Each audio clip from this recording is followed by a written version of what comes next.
तो सब कहते हैं ये तो पराये घर से आई है, अपने घर का क्या जाना। तो बेटे का घर कौन सा है भाई? ना उसका मायका अपना है, ना उसकी ससुराल अपनी है। इस बेचारी का तो घर ही नहीं बनाया भगवान ने। ये तो बस 20 वर्ष तक माँ बाप को सुख देती है, फिर पूरी जिंदगी अपने ससुराल वालों को सुख देती है। इस बेचारी का दर्द कौन समझे?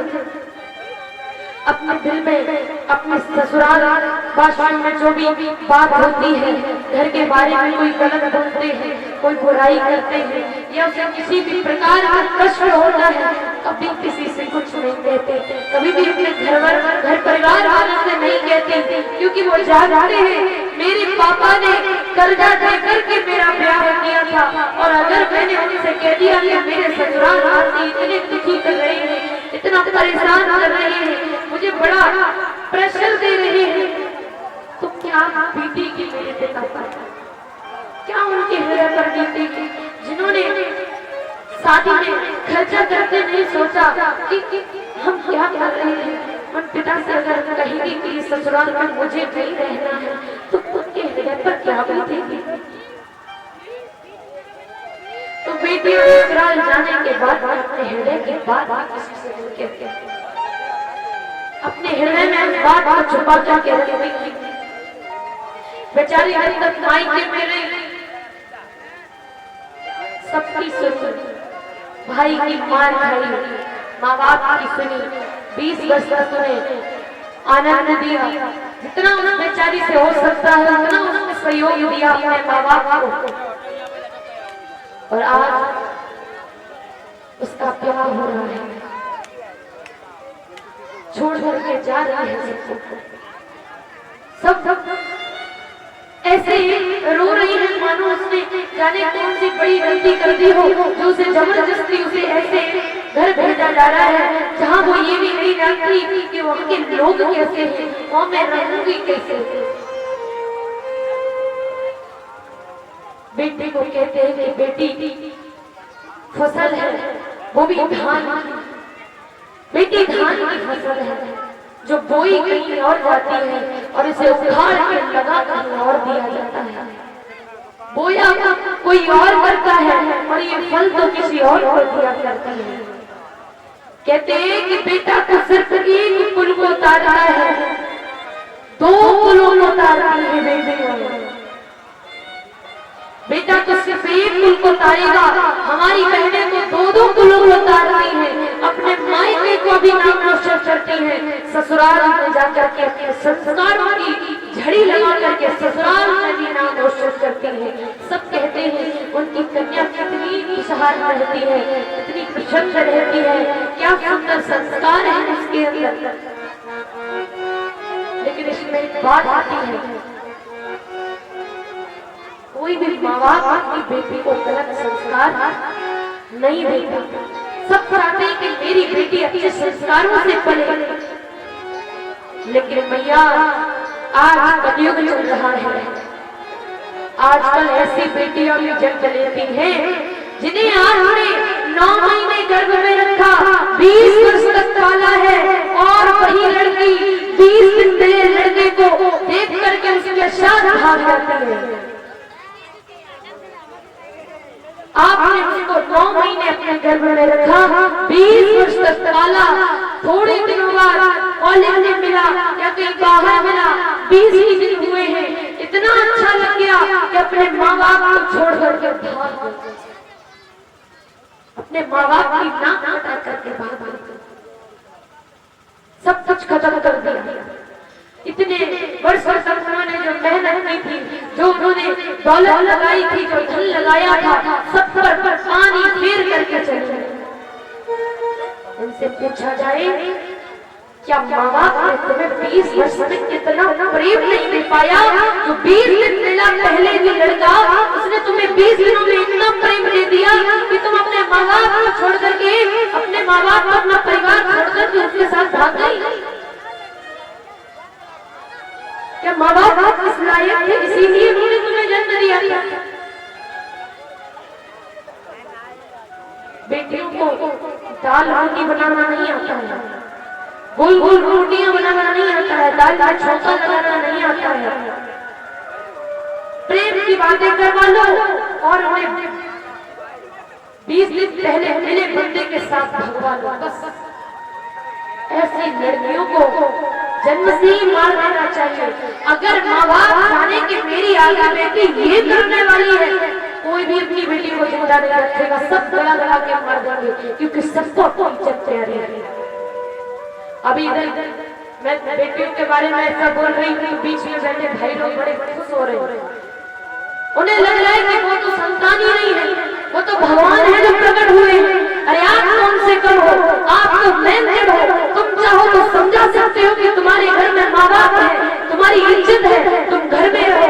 अगर हमारा प्रेम सच्चा है तो भगवान हमें मिलाएगा, भागने की जरूरत नहीं है। पर तुम तो कुत्ते से भी समान हो, तुम नहीं समझाते, तुम भी भाग गए। तुमने नहीं देखा जिस हालत में मेरे माँ बाप ने मुझे पाला, जिस माँ बाप ने हमें इतना बड़ा कर दिया, पूरी दौलत पूरा धन हमारी पढ़ाई लिखाई में लगा दिया। आज मैं किसी की बेटी को भगा के ले जा रहा, मेरे माँ बाप को गली में लोग देखेंगे, क्या कहेंगे? ये उसी के बाप है कि लड़की को लड़का भगा ले गया, वही लड़के का बाप है। ये जी पाएंगे? हर घड़ी मरेंगे, हर घड़ी आपके माँ बाप मरेंगे, हर घड़ी।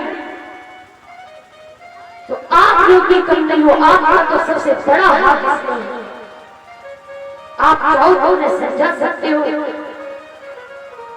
कि आपके माँ बाप हैं, उन्होंने इज्जत बड़ी दुखों में कमा पाई है, बड़े जीवन को उच्च स्तर पर ले जाकर उस इज्जत को पाया है।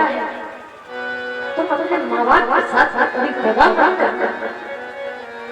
और कुछ ऐसे नीच लोग पैदा होते हैं, वो समझाने की जगह इज्जत गंवाना सोचते हैं, चलो भाग चलते हैं। और वो लोग कभी खुश नहीं रहते जो माँ बाप को दुखी उनकी आंखों में आंसू देखते हैं, उन्हें दुखी करते हैं। आप कभी खुश नहीं रहोगे। और ऐसे लोगों को अगला जन्म मनुष्य का तो मिलता नहीं है, बल्कि पूरे 84 के चक्कर तो काटना ही पड़ेंगे। और ऐसी सजा जीवन में मिलेगी कि आप दिल दिल मरोगे, दिल दिल तड़पोगे, और उसी जीवन में सोचोगे कि ये मैंने क्या किया। जिन माँ बाप ने पूरा जीवन, जिस माँ ने अपनी सुंदरता हमें अपने पैदा करने में लगा दी, जब एक माँ बालक को जन्म देती है तो पूरी सुंदरता उसकी खत्म हो जाती है, अपनी सुंदरता को गवा देती है एक माँ। लेकिन वही बेटा सुंदर लड़कियों को देख करके, सुंदर बहू को देख करके उस माँ को छोड़ता है।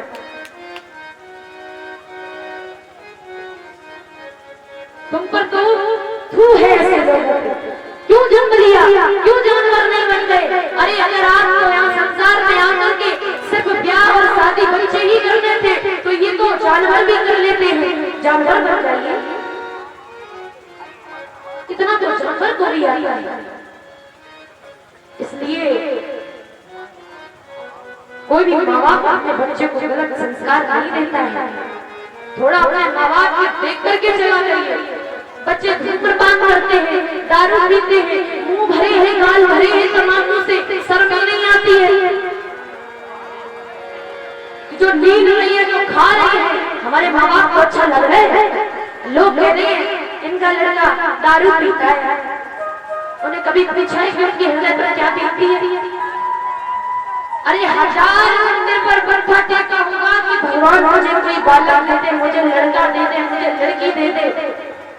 पूरा जीवन मंदिर भगवान पर आपको ये लड्डू चढ़ाएंगे, आपको धन चढ़ाएंगे, बस मुझे कोई बालक दे दे। और ऐसे ही बालक पैदा होकर के ऐसे दुष्ट होंगे तो कौन वहां मंदिर जाएगा? कौन माँ भगवान से कामना करेगी कि मेरे दुष्ट बालक हो, मेरा कोई बालक प्रकट हो? कोई नहीं चाहिए, क्योंकि सबको अपनी इज्जत चाहिए, सबको प्रेम चाहिए। आप जैसा दुष्ट बालक किसी को नहीं चाहिए। इसलिए भैया और बहनों, अपने माँ बाप की इज्जत को लेकर के चलो। 20 दिन पहला लड़का आपको कुछ नहीं दे सकता, जब वो अपने माँ बाप को छोड़ रहा है तो क्या ऐसा नहीं होगा कि वो आपको भी छोड़ दे? जिसने अपने माँ बाप को नहीं देखा, एक समय जरूर आएगा कि वो आपको भी नहीं देखेगा और आपको भी रोड पर छोड़ करके चला आएगा। आप किसी लायक नहीं रहेंगे, ना माँ बाप को जीने दोगे, ना खुद जी पाओगे। मेरा कहना यही है, जो अपने माँ बाप को छोड़ सकता है तो आप क्या चीज है, वो आपको भी किसी दिन छोड़ सकता। और ऐसे कई हादसे हुए हैं, लड़का लड़के को लेके भाग गया और जाकर के फ्रिज में काट काट के रख दिया। बस धरा रह गया ना प्रेम, माँ बाप की इज्जत गवा करके चली गई और उसने जाकर के वहां काट करके फ्रिज में पैक कर दिया। रहो जो अपनी माँ बाप का नहीं हुआ, तुम्हारा क्या हुआ, कभी भी हो सकता। इसलिए मेरी बहनों, अपने माँ बाप की इज्जत को लेकर के चलो। ये जो अनमोल हीरे हैं वो किसी को नहीं मिलते। ये तो वो अनमोल हीरे हैं जो भगवान से लाख मन्नतें करोगे फिर भी आपको मिलने वाले नहीं हैं। इनकी इज्जत की तरफ देखो, इन्होंने इज्जत बड़ी मुश्किल से कमाई है। अगर आपने इनकी इज्जत की तरफ नहीं देखा तो आपकी इज्जत को उछालने वाले हजारों इस दुनिया में पड़े हैं। आज देवकी मैया की विदाई हो रही है और वो अपने भैया से कह रही है, भाई हर बहन का भाई परेशान करता है, हर भाई अपनी बहन की चोटी जरूर खींचता है, हर उसको परेशान करेगा कि मेरा ये काम कर दे, ये काम कर दे, ये काम कर दे। लेकिन जब बहन की विदाई हुई